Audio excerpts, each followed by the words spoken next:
बेटा क्या लिया है, क्या लियो यार? तो तुम मुझसे लिख रहे। हे एवरीवन, वेलकम है आप सभी का मेरे यूट्यूब चैनल विजय प्रिया फैमिली ब्लॉग्स में। तो फ्रेंड्स, आज का ब्लॉग मैं शाम के 5 बजे से स्टार्ट कर रही हूँ। तो अभी 5 बज रहा था, मैंने सब्जी जल्दी से बना लिया था। पहले ही मैं सब्जी बना लेती हूँ, फिर रोटी मैं बाद में बना लूँगी। आज मैंने कुछ ज़्यादा ही पहले बना लिया था। तो देखिए यहाँ पे प्रांशी और प्रांशु की बहुत ही भयानक लड़ाई हो रही है। देखिए कैमरे के सामने तो कुछ शांत भी रहते हैं सब, वरना ऐसे लड़ाई करते हैं ना, होता है कि कितना मार पीट दूँ दोनों को, लेकिन बच्चे हैं क्यों मारेंगे। मारती नहीं हूँ, डांटती हूँ, दोनों को समझाकर अलग करती हूँ। प्रांशु नहीं मारता है, वो हाथ बहुत छोड़ता है प्रांशी पे। प्रांशी भी अकेले में पाती है तो पीट देती है उसको। तो ऐसे ही मुझसे छुप छुप के लड़ते हैं ज़्यादातर, कभी कभी मेरे सामने भी मारपीट कर लेते हैं। तो देखिए फ्रेंड्स, यहाँ पे मैंने आलू पालक बैगन की सब्जी बना ली है और इसके साथ मुझे बनाना है रोटी। तो इधर दोनों बच्चे भी मुझे परेशान कर रहे हैं और मेरा खाना भी बन रहा है साथ साथ। सिर्फ रोटी या फिर पूड़ी बनेगी। तो पूड़ी जब खाने आएंगे पापा तभी बनेगी। तो पहले मैं आटा चाल लेती हूँ, फिर उसके बाद मैं आटा गूंथ के, फिर कपड़े हैं छत पे डले हुए वो भी लाना है। प्रांशु बहुत इधर प्रांशी को परेशान कर देता है, वो बेचारी रोने लगती है। उसका होमवर्क रह जाता है करने के लिए, वो सारी पेंसिल रेजर जो भी होता है उसके हाथ से छीन लेता है, उसे देता ही नहीं है। मैंने एक्स्ट्रा रखा है लेकिन उसको उसके ही हाथ का चाहिए होता है, इसीलिए बहुत ज़्यादा दिक्कत हो जाती है। हर किताब कापी उसकी बुक्स कितनी सारी फाड़ चुका है और स्कूल से में प्रांशी की डांट भी लगती है प्रांशी को, तो इसीलिए बहुत गुस्सा होती है।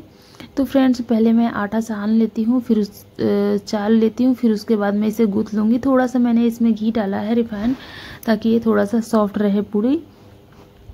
तो पहले मैं आटा सान लेती हूँ, फिर कपड़े लाने जाऊंगी। तो फ्रेंड्स, मैं आप लोगों के साथ शेयर करूँगी, आज बात करने वाली हूँ कि आप लोग अगर होम बुटीक चलाती हैं तो आप लोगों के पास भी बिल्कुल टाइम नहीं बचता होगा, मैं समझ सकती हूँ, क्योंकि मैं भी सिलाई करती थी, अभी भी करती हूँ। ऐसा नहीं कि मैं सिलाई नहीं करती हूँ, मैं बहुत ही कम कपड़े लेती हूँ। 3-4 घर के हैं जो वो बहुत ही ज़्यादा ज़रूरी होते हैं, जिसकी मैं सिलाई नहीं लेती हूँ, उन लोगों के मैं कपड़े सिल देती हूँ, जिनकी वजह से जो लोग मेरा काम करते हैं तो फिर मैंने भी उनका काम मैं भी कर लेती हूँ। जैसे प्रांशी की कोचिंग वाली मैम हो गई, तो उनके मेरे पटीदार बोलते हैं, तो यहाँ पे देखिए मम्मी लगा कर पापा के भाई वगैरह लगते हैं, पौधा है, तो वो फ्री में कराती हैं। और यहाँ पे देखिए धनिया है, अभी तो ये जम रहा है। किसी के घर से पानी आता है तो वहाँ पे मैं सिलाई करती हूँ फ्री में। ऐसे ही मैं 2-3 घर जो है 4 कर सिलाई करती हूँ। आओ मैं छत पे हूँ बेटा। उतना ये तुलसी ही माता लगाई थी तो सूख गई, बहुत ज्यादा टाइम नहीं बचता है। तो यहाँ पे मैं आई थी। आप लोग अगर बाहर का सिलाई करती होंगी, अगर आपके बच्चे होंगे तो बहुत ज्यादा परेशान होना पड़ता होगा, क्योंकि 10, 11, 12 बजे तक जब तक आप सिलेंगी नहीं तब तक कुछ भी काम नहीं होगा। रात के 12 बजे तक जागना और सुबह ही 4 बजे 5 बजे जग जाना, तो बहुत ही ज़्यादा दिक्कत होती है। हम लोगों की हेल्थ भी बहुत ज़्यादा ख़राब हो जाती है। तो आप लोग बुटीक चलाती हैं तो थोड़ा सा मतलब फ़ोन वोन से दूर रहेंगी तो आपके पास टाइम बचेगा। बच्चे को आप प्रॉपर ध्यान दीजिएगा और उसके बाद ही सिलाई और फ़ोन पे ध्यान दीजिएगा, क्योंकि क्या है कि सबसे ज़्यादा हम लोगों का टाइम क्या होता है, जैसे आधे घंटे का टाइम है, उतने में हम लोग बहुत सारे काम निपटा लेते हैं। अगर हम लोग फ़ोन ले लिए हाथ में तो आधे घंटे से 1 घंटे कब निकल जाता है कुछ पता ही नहीं चलता। तो इसलिए अगर हम अपने समय को बचाकर हाथ थोड़ा सा स्पीड बढ़ाकर काम करने की स्पीड बढ़ा लेंगे तो हमारे पास टाइम बच जाता है कस्टमर के कपड़े सिलने के लिए। थोड़ी बहुत अर्निंग होती है तो रहता है।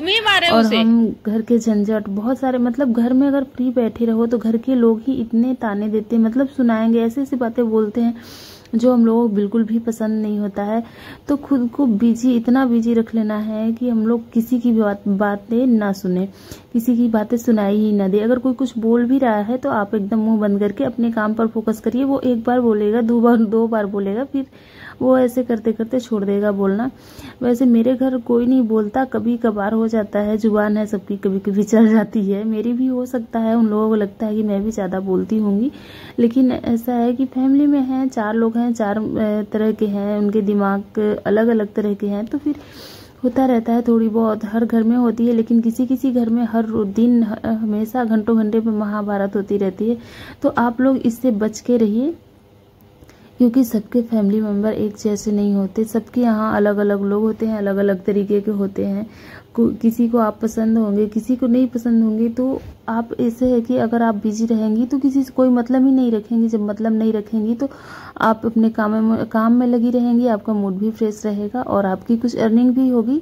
तो वहीं लोग आपकी इज्जत करेंगे, आपसे अच्छे से बात करेंगे। 2 ही मिनट बात करेंगे तो फिर अच्छे से ही बात करेंगे। तो फ्रेंड्स देखिए, ये मेरे पास मेरी ये नाइटी है, फट गई है। मैं इसे 2-3 बार सिल चुकी हूँ, लेकिन आज मेरा मन हुआ था कि पहले मैं अपनी नाइटी बना लेती हूँ, क्योंकि नाइटी साड़ी पहनना रोज रोज बहुत दिक्कत हो जाती है। काम करना है, साड़ी में दिक्कत होती है थोड़ी। तो ये देखिए, ये मैंने जो सूट बनाया था उसमें से बचा था। ये मैंने नाइटी के लिए ही मंगाया था, लेकिन मैंने बना दिया था सूट बच्ची के लिए। तो इसमें से इतना कपड़ा बचा हुआ था, तो दोनों पिंक है, इसलिए मैं दोनों को मिक्स करके एक अच्छा सा नाइटी बनाऊंगी।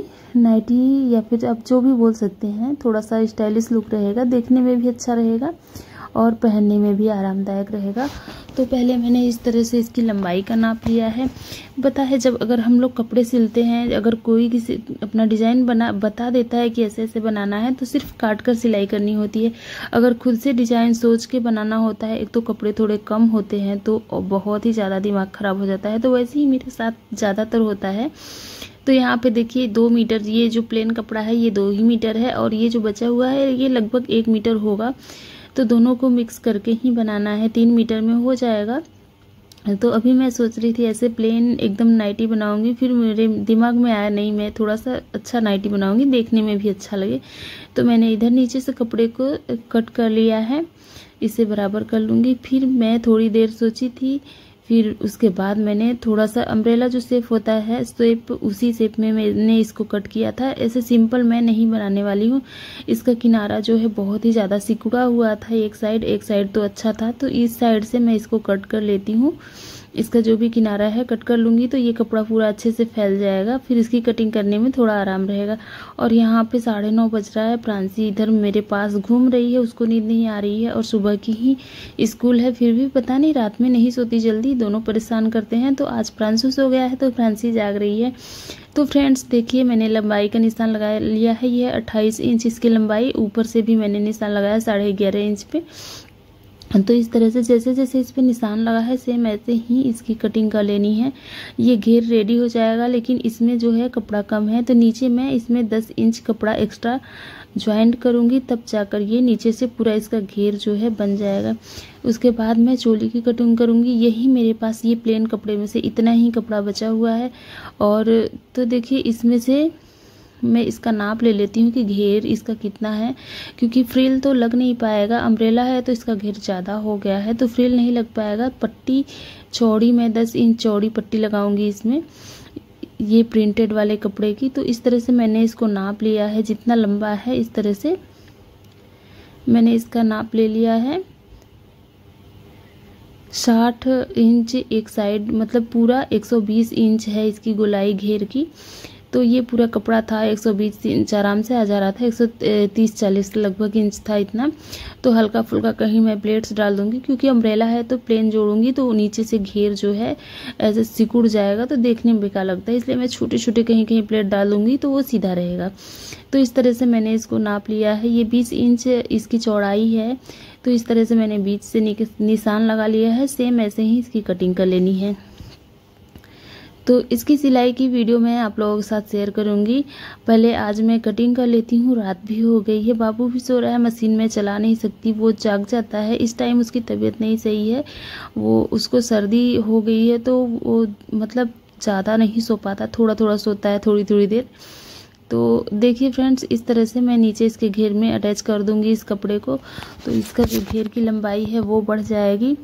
तो ये घेर मेरा रेडी हो गया है। अब देखिए, यही कपड़ा मेरे पास प्लेन इतना ही कपड़ा बचा हुआ है, और ये जो प्रिंटेड कपड़ा है ये भी बस इतना ही बचा हुआ है। इतने में ही मुझे आगे का और पीछे का जो चोली वाला पार्ट है उसको बनाना है।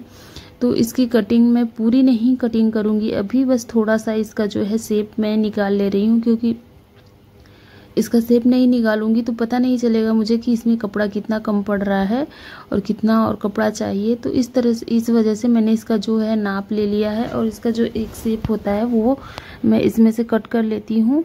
फिर जब मैं इसकी सिलाई करूँगी तब मैं इसे जॉइंट करने के बाद प्रॉपर इसकी कटिंग करूँगी और तुरंत ही सिलाई कर लूँगी। चोली का पार्ट रेडी करूँगी। पहले मैं घेर रेडी कर लूँगी, फिर उसके बाद ही चोली का पार्ट जो है वो रेडी करूँगी। तो देखिए दोनों में से कपड़ों में से मैंने थोड़ा थोड़ा कपड़ा कट कर लिया है। अब इसमें से मैं चोली निकालूंगी और बाजू भी मैं पतला सा ही रखूँगी क्योंकि कपड़ा ही नहीं बचा है मेरे पास, और अच्छा भी रहेगा, गर्मी में थोड़ा सा ठीक रहता है।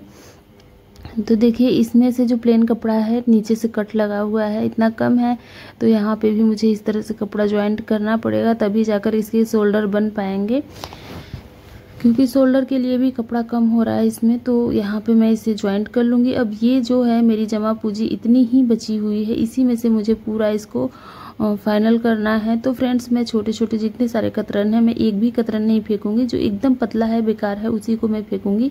तो मैं देख रही थी ये सब बिना काम का था तो उसको मैंने हटा दिया।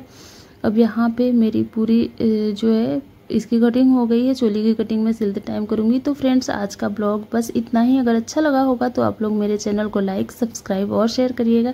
तो देखिए 10:10 हो गया है, प्रांशु सो गया है। प्रांशी बोल रही मेरी आंखें छोटी और बड़ी दिख रही हैं, देखो मम्मा। तो मैं देख रही थी घड़ी, देखो दोनों बराबर है। तो प्रांशी अभी सोएगी, उसको सुला दूंगी। तो फ्रेंड्स मैं मिलती हूँ नेक्स्ट ब्लॉग में, तब तक के लिए बाय।